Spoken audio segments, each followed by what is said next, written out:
Hi everyone, this is my short review on the Motorola CP200, my newest radio in my collection. This is a very good radio in my opinion. I got it mostly because I've always wanted this radio, and I am very happy and proud of owning one. And here it is. I got it new and refurbished, new buttons, new knobs. The battery's used, but it seems to hold a very good charge. I've had it probably working 14 hours and it hasn't gone below green, which is very good. And when I got this radio, my main intended use was business communications and also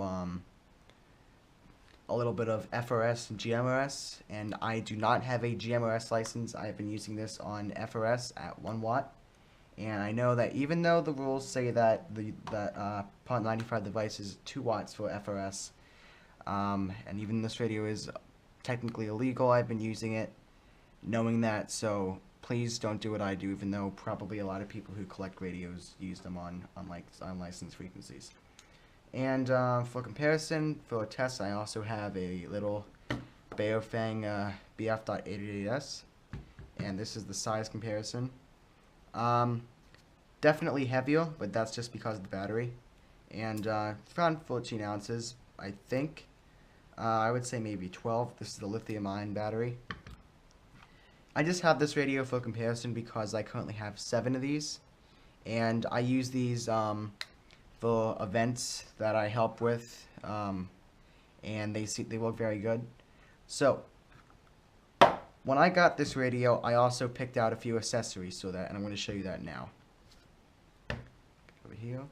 So first I have is an earpiece. This is a 1-wire earpiece. It's not a 2-wire. I was thinking about getting a 2-wire, but for the applications that I intend on using this for, it would just be way too many wires for me.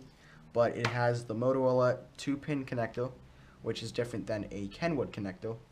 It has a mic, which has very good audio, and the coiled earpiece. Moving on, we have the speaker mic, which is personally my favorite accessory. This is an actual Motorola speaker mic, model PMMN 4029A. You can see that. And it has a good length on the cable. It's not rigid that much like a few are, which kind of bug me. Same Motorola connector. Kind of sticks out a bit more on this side, but that's okay. Has a good tactic feel to it. It's kind of light. Wish it was a bit more heavier, but you can hear that. The mic is on the right side, and it has a 3.5mm connector for a receive-only earpiece or headset. Next, we have the programming cable, which for this radio I decided that I wanted to program it myself, which would cost a little bit more extra money, but it's definitely worth it because I can experiment around with it, which I'll show you a little bit. So it uses a 2.5mm connector with a USB and uses the prolific serial driver. And it works very good. It's just another COM port on a Windows computer machine. Alright, and finally, just want to show you what the charging base looks like. Oop. So it just goes in like this, and it charges. I thought it would take around 16 hours to charge the first time. It took around, I would say, 5 or 6. Very quick. And I'm going to show you the battery now. So the battery, you have this little tab up here, if you can see. And you have to pull it down as you slide it out. The battery comes out like so. This particular model is a 16.21 watt-hour lithium-ion battery, 7.4 volts. That was the date that the seller put on there. So this battery's, well, 2018, 5 years old, but it's doing very well. This is the radio, the back of it, and this is its information. If you can see that, I'm trying to get it open my camera. This is a 16-channel version, and I have currently all 16 channels programmed with legal frequencies. The stock antenna, which so far isn't doing a bad job. It was interesting how It's not your standard SMA connector. How it's like Motorola, everything has to be proprietary. So it won't work with other non-branded Motorola or generic accessories, antenna-wise. And, alright. The programming software that I used is the Motorola CPS version 5.18. And this is for the CP series, also the CP200 XLS, CP150, and whatever mobile radio that is. Let's do a quick audio comparison. And if you're wondering what this is on the back, I just made a little, my friend made a little laminated copy of the frequencies that I have programmed in there. Just for reference, just in case I forget. So, on the side, you have two programmable side buttons. And I have the bottom one programmed for if you short press it, it will change power levels. And if you long press it, it will tell you the battery level with the little light at the top. And the top button I have on silent squelch open, silent open squelch. So if I hold it down, if there's activity or any activity on the channel, depending on its sensitivity level, or if it has a DCS or PL, CCTSS tone, it will open the squelch without hearing all the just open squelch sound. So then on the right side, you have the accessory jack, which has an option for a threaded screw to hold it in place. None of my accessories currently have that. And it also has a removable belt clip, which is connected directly to the battery. One thing I noticed is that there's a little gap there. Don't know if you can see that. But I looked online and it is normal, and PTT button has a very nice feel to it. You can definitely know when you have your finger on it, and you can, has a good sound. This is a used radio, but it is in a refurbished case, and yeah, it's a very, looks very new. So we'll do a test. It has, well, first I'll tell you how I have this programmed. Channels 1 through 5 are low power FOS frequencies, so I use them for no more activities. Channel 6 has a cool feature enabled, which I'll show you in about a minute. Channel 7 is a local business that I work at.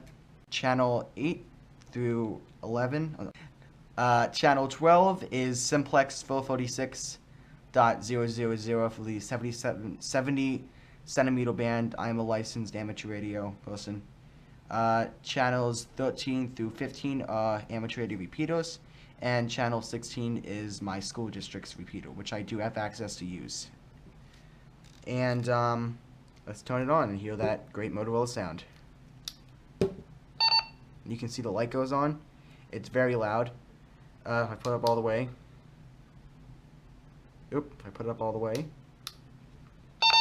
It's very, loud. And I'll demonstrate the battery level. So if you hold the button down, it'll tell you, like, for example, right now we're green. And so let's try out channel 1. And I have this. The first 5 channels on both these radios are programmed the same. So I'll do a test from the Baofeng to the Motorola CP200. Testing 1, 2, 3. Testing 1, 2, 3. Testing 1, 2, 3. Audio is very loud, has a lot of bass to it, and is very clear. But this is not really an accurate comparison since I'm not using another CP200. But audio sounds very good on receive. I'm able to tell you about channel 6. And about channel 6 is that I implement a sound on this called MDC 1200, which is a digital decoding / encoding system for signaling and ID of radios. And I currently do not use it for its function. I just use it for the sound because people like, MDC, what's that? But when they hear the sound, they know exactly what it sounds like. So if you've seen a movie or TV show that uses police or anything like that, you probably have heard this sound. Testing 1, 2, 3, 3, 2, 1. So that's what MDC 1200 sounds like, and I don't use this on normal like conversations or anything like that, but it's just a little cool thing that I put on this channel, which is FRS, just for the heck of it because I like the sound. Next, we'll try the audio of the CP200. So this is the CP200 audio, which is also not a good comparison because the speaker on this radio isn't the best, but it does sound very good. You can hear a little bit of interference on that just because the proximity. So I boosted the power down because I do have this set to 4 watts automatically, but I use it set it to 1. And yeah. Next, we're going to try the speaker mic. One thing I noticed about it is that as you turn the volume up, it gets a little scratchy, which I honestly don't really know a whole lot about why. You know, I do believe this is a genuine Motorola speaker mic.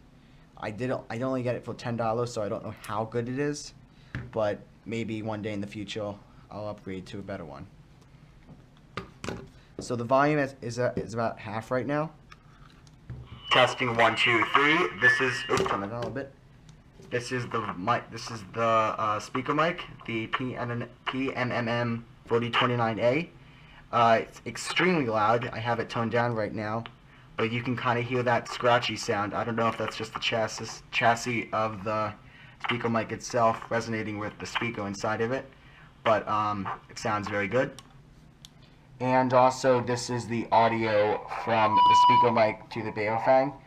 One thing that I do notice about it is that it sounds kind of just, you can kind of hear it's kind of hollow. I feel that the design is not the best in terms of the mic placement inside this. I don't know why my light on this, hang on, I don't know why my light's going crazy. There we go.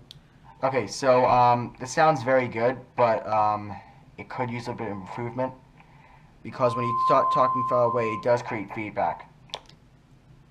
But it sounds very good. And next I will demonstrate the transmit audio of the earpiece, because of course you can't hear what it sounds inside this earpiece, but it sounds very good. And it has a very solid connection. It kind of sticks out a little bit, which I'm not a giant fan about, but as long as you take Haley radio, it should be okay. And the mic is hidden in that little top piece. Very tactic feedback. This is the audio from the surveillance ear set. This sounds a little better than the speaker mic, but it's just because I'm talking a bit closer to it, and you may hear my breath sounds like a little bit. But forgot to mention that when you transmit, the light is solid, usually solid red, and when you receive, it's blinking red. So I'm going to go show you the squelch real quick, and I'll be right back.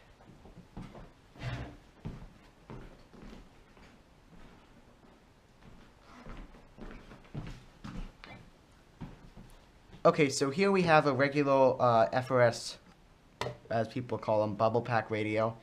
And I have this set at 576, which is channel 5, DCS tone 263, which is what these guys will set at.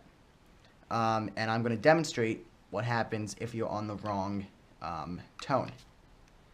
So, as you can see, I'm transmitting. It's still blinking red, but it's not going to allow the audio to pass through because it's on the wrong channel.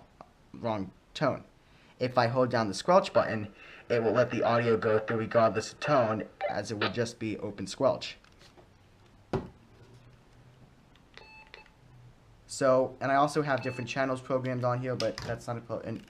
But I'll show you a few amateur radio things like amateur repeater, show one high power level, KD2 JPV testing.